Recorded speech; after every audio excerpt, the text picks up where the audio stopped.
श्रोता बंधु, जैसे ही कहा है कि जो परशुराम के दिए हुए 5 बाण हैं वो मुझे दे दो। जैसे ये बात सुनी है कर्ण ने तो कर्ण जमीन पे मूर्छा खा के गिर गया। मैया ये तूने क्या मांगा, ये तूने क्या मांगा? मुझे क्या पता था कि तू मेरे प्राण मांगने के लिए चली आई, वहां से प्राण मांगने के लिए चली आई और कुछ नहीं मांगना चाहा तूने तो मेरे प्राण मांग लिए। कोई बात नहीं है मैया, अगर तूने मांगे हैं तो मैं तुझे दूंगा, ले जा 5 बाण।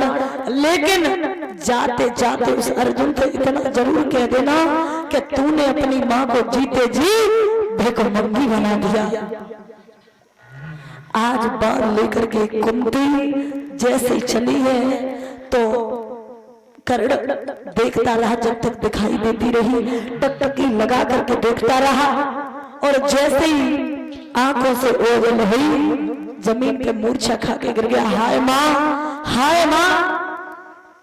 मेरे श्रोता बंधु, कष्ट तो कुंती को भी हुआ कि आज एक पुत्र की खातिर दूसरे पुत्र के प्राण मांगने के लिए चली आई और उसके प्राण ले आई। बाणों को लेकर के आज जैसे दिए हैं हाथ में, सुबह भास्कर ने आंखें खोली है तो युद्ध का नजारा ही बदल गया। युद्ध होना प्रारंभ हुआ और जैसे युद्ध होने लगा दोनों तरफ से बाणों की बौछार हो रही, बाण आपस में टकरा रहे, आपस में बिन रहे हैं, अग्नि की ज्वाला फैल रही है। जब लड़ाई हो रही है, युद्ध हो रहा है तो उस युद्ध भूमि के मैदान में महाराज अर्जुन ने कर्ण का जो रथ था उसे 7 कदम पीछे कर दिया और कर्ण ने कितना किया? 2.5 कदम। अब भैया 2.5 में और 7 में कितना बड़ा अंतर है? बहुत बड़ा अंतर है। कर्ण ने 2.5 कदम किए और अर्जुन ने 7 कदम, और जैसे ही 7 कदम पीछे हुए हैं तो महाराज कर्ण कह रहे हैं साथ ही शल्य से कि रथ बढ़ा, लेकिन रथ के पहिया जमीन में धसकने लगे और जब जमीन में धसकने लगे, ये प्यारे बात ये है कि ये श्राप लगा हुआ था कर्ण को। किसका लगा हुआ था? परशुराम का। परशुराम का श्राप लगा हुआ था। परशुराम जो थे वो ब्राह्मणों को ही शिक्षा सिखाते थे, ज्ञान विद्या सिखाते थे। लेकिन एक दिन ये कर्ण भी विद्या सीखने के लिए गया और जब विद्या सीखने के लिए गया तो परशुराम को नींद आ गई महाराज। और जब नींद आ गई तो परशुराम कर्ण की एक जंगा पे अपना सिर रख के सो गए। अब एक जंगा पे ध्यान रखना, एक जंगा पे तो परशुराम सो गए और एक जंगा पे आकर के भमरा किलोरे करने लगा और जब भमरा किलोरे करने लगा तो रक्त बहने लगा कर्ण की एक जंगा में। अब कर्ण विचार करते कि अगर हम ये जंगा हिला रहे तो गुरु का ना डर हो, गुरु जग जाएंगे, गुरु सो रहे, और अगर नहीं हिला रहे तो रक्त बह रहा है, क्या करें?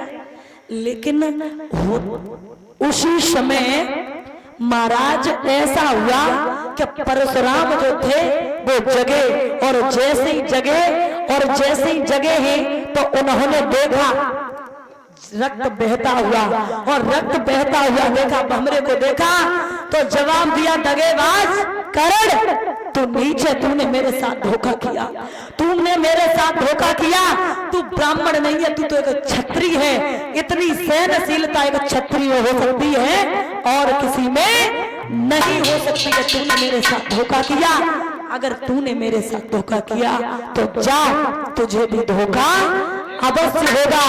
युद्ध भूमि के मैदान में आज महाराज वही धोखा होने लगा। रथ के पहिया जमीन में धसकने लगे और जैसे ही जमीन में धसकने लगे तो मेरे श्रोता बंधु, महाराज जमीन में धसके कह रहे हैं रथ बढ़ाओ, रथ बढ़ ही नहीं रहा है।